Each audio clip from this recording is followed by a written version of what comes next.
विद्यार्थी मित्रांनो, सह्याद्री ट्युटोरियल्स मध्ये तुमचं स्वागत आहे. खरंच मंजिल अब दूर नाही. टार्गेट सीओईपी मिळणारच आहे आपल्या लक्षात घ्या. आणि का नाही मिळणार? कारण गेल्या आठवड्यात जसं टार्गेट दिलं होतं तसं मुलांनी अचीव्ह केलं.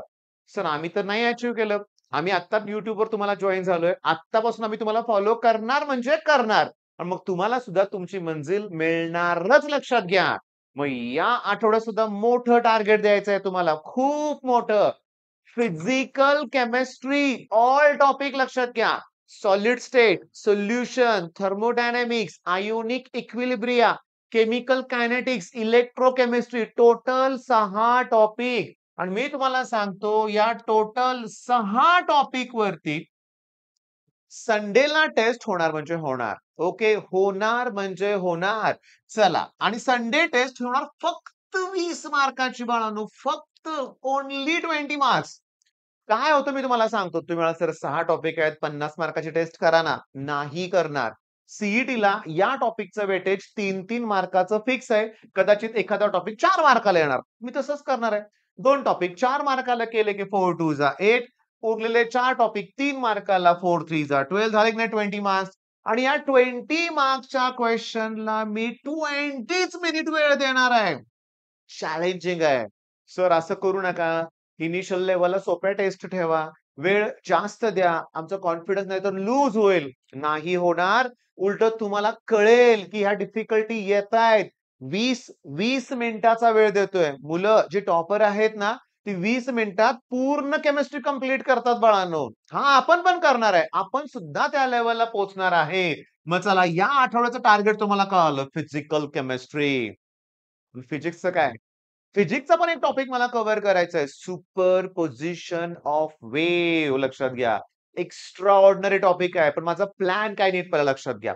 पहिली गोष्ट म्हणजे क्रॅश कोर्स वरती आपल्या सोमवारी केमिकल थर्मोडायनामिक्स, मंगळवारी डीपीपी, त्याच्यानंतर बुधवारी इलेक्ट्रोकेमिस्ट्री, गुरुवारी त्याची डीपीपी, शुक्रवारी सुपर पोझिशन ऑफ वेव्ह मला घ्यायचा आहे. पण मी तुम्हाला क्लिअरली सांगतो, की आजपासूनच तुम्हाला फिजिक्स न्यूमेरिकल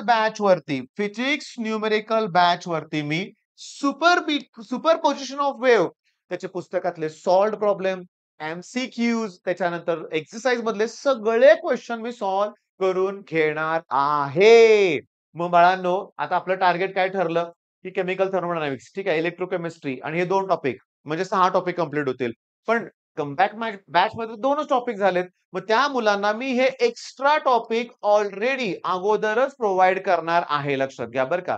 आयोनिक आणि केमिकल कायनेटिक्स म्हणजे कमबॅक बॅचच्या मुलांसाठी ना खूप कष्ट आहेत. लक्षात घ्या. मी तुम्हाला सांगतो, ड्रॉप घेतलेली मुलं सगळी कमबॅक बॅच मध्ये आहेत. काही प्रॅक्टिकलचा लोड नाहीये, कॉलेज नाहीये, ऑफलाईन क्लास नाहीये. तुम्हाला दिवसात 3-3, 4-4 लेक्चर बघायला दिले तरी तुम्ही ते बघितले पाहिजेत. अरे, मी तुम्हाला सांगतो 20 मार्काची तयारी होणारच आहे. ऑलमोस्ट मी तुम्हाला सांगतो 40% बघा ना, केमिस्ट्रीचा पेपर 50 मार्काचा असतो. आपली ऑलमोस्ट 20 मार्काची तयारी या आठवड्यात होणार आहे. अरे, ही तर सुरुवात आहे. पुन्हा ऑर्गॅनिकच्या टेस्ट, पुन्हा इनऑर्गॅनिक, फिजिकलच्या टेस्ट. तुम्हाला सांगतो फिजिक्स मधल्या 6-6 टॉपिकच्या टेस्ट, मॅथ्स मधल्या टेस्ट, नुसत्या टेस्ट लक्षात घ्या, नुसत्या टेस्ट. पण देताय की नाही? तुम्ही अभ्यास करून देताय की नाही? आता मी तुम्हाला सांगतो, संडेला माझ्याकडे जेवढी मुलं स्टडीला येतात ना, मी बरोबर 4 वाजता त्यांना एक्झाम हॉल प्रमाणे बसवून त्याच्यावरती प्रदीप सर सुपरवायझरिंग करतात, तेवढं करून आम्ही टेस्ट घेतो. कारण काय होतं माहितीये का? घरी मुलं थोडा तरी आळस करतात. तो नको आहे.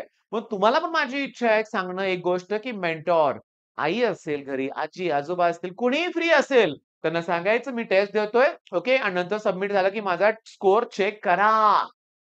बघा, मी काय करतो टेस्ट झाली की लक्षात घ्या, की मी सगळ्याच मुलांना विचारतो किती स्कोर झाला, काय बघू, कसं काय. आणि त्याच्यानंतर या आठवड्यात मी काय सुरू केलं माहितीये का, लास्ट वीकमध्ये पेपर परत सोडवा. हा पेपर परत सोडवा. तीच टेस्ट परत मी घेणार. म्हणजे माझ्याकडे 20 ते 25 मुलं डेली अगदी झोपायलाच असतात म्हणूया, इथली हॉस्टेलचीच मुलं आहेत. टेस्ट परत द्यायचीच आहे. एवढं मी करून घेतलं. मला माहिती आहे रिझल्ट लागणारच आहे. का नाही लागणार? मग आता कमबॅक बॅच मधल्या मुलांनी म्हणू नका, "सर एवढं होय." करायचं आहे तुम्हाला. बरं, त्याचबरोबर संघर्ष बॅचमध्ये इलेक्ट्रोकेमिस्ट्री टॉपिक कंप्लीट केला जाईल. जेवढे दिवस लागतील तेवढा तो कंप्लीट होईल आणि न्यूमेरिकल मध्ये सुपरपोजिशन ऑफ वेव्ह. आता जी 11th स्टँडर्डची मुलं आहेत, तर सोमवारी त्यांना मी कॉम्प्लेक्स नंबरचा पार्ट 2 प्रोव्हाईड करतोय. म्हणजे आणि बुधवारी कॉम्प्लेक्स नंबरची डीपीपी तो टॉपिक फिनिश होईल आणि मंगळवारी त्यांना एरर अनालिसिसची टेस्ट आहे. मग ही टेस्ट द्या की तुम्ही पण. ओके. म्हणजे कमबॅक बॅच मधली मुलं असतील, रेग्युलर मुलं असतील, ही टेस्ट तुम्हाला ही सगळ्या टेस्ट फ्री देऊन ठेवतो मी.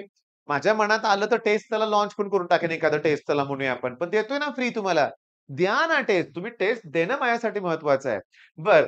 बुधवारी कॉम्प्लेक्स नंबर आणि शुक्रवारी स्ट्रेट लाईनचा पार्ट 1 सुरू होतोय. सांगू का स्ट्रेट लाईनची गंमत? y minus y1 equals to m into bracket x minus x1 काय आहे हा? Slope point form. जावा ना एओडी ऍप्लिकेशन ऑफ डेरिव्हेटिव्ह लागणार आहे तिथं लक्षात घ्या. मग पेअर ऑफ स्ट्रेट लाईन मध्ये पण स्ट्रेट लाईनचे फॉर्म्युला लागणार आहेत. जिथे जिथं टँजेंट येईल तिथं फॉर्म्युला लागणारच आहे लक्षात घ्या. मग बेसिक सुरुवात होते छान पैकी. ओके. 3 ते 4 लेक्चर्स लागतील मला. सह्याद्री 2027 बॅच चाललंय बरं का हे लक्षात घ्या. तुमचा कुठला ज्युनियर, तुमच्या नातेवाईक कोणीही जर 11वी असेल ना, त्यांना ही बॅच घ्यायला लावा.